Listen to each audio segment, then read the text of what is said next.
You need to feed test. You can't get a balanced ration without a feed test, and this year from the feed results that I'm seeing, protein contents are probably down 25 to 30% compared to last year. And that's just the growing conditions. The one thing that is creating this problem, we had a great volume for the first cut of hay, and think of it, you know, protein or micronutrients available from the soil. It's a limited amount. The other thing with protein this year is we had some real cloudy conditions for extended periods of time, lots of smoke. So this intensity of the sunlight was down. Synthetic capabilities of the plant was down, so they couldn't convert the nitrate to protein as efficiently. So all of those components play part on what the protein content was. Feed testing, you need to do all your sources of feed. I would suggest using a probe. So the drill type, cordless drills, going into the side of the bale between the twines, works great.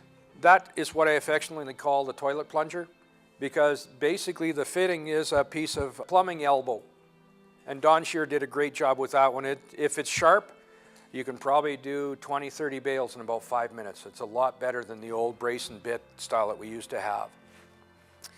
For those that have silage, if you can run that 6-foot probe or 7-foot probe and get it into the stack of silage, you're a better man than I can.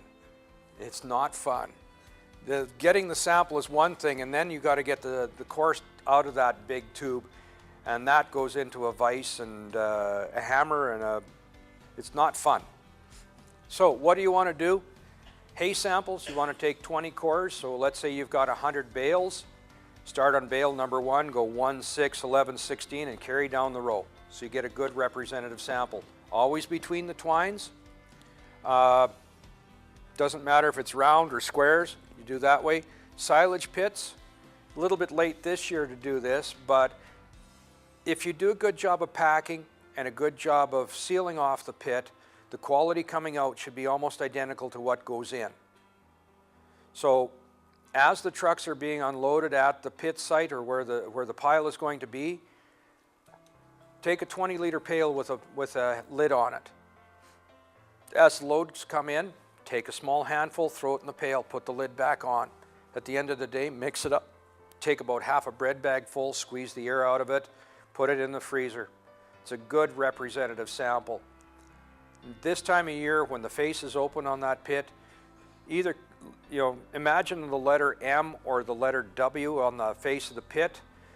Rub your hand up and down the face to get the loose material off, and then pick out little handfuls. Again, 20 samples, throw it into a pile and away, or into a bag, and away you go.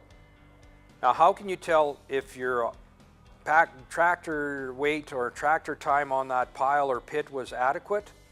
Or if you had a custom guy coming in, is he bringing it in too fast and not packing it properly? When the face is open like that, you should only be able to put your fingers in up to the second knuckle. If you can put it up to your wrist or to your elbow, there hasn't been enough packing and you're losing a lot of dry matter. Using a probe, how does that help? If you were to go up to a bale right now and reach into the bale and pull out a sample, you'll see a lot of leaves on the snow. That's the gravy, that's the good part. And what we found is when we did a grab sample versus a core, you've got 2% difference in protein content and about 5 points differential in energy.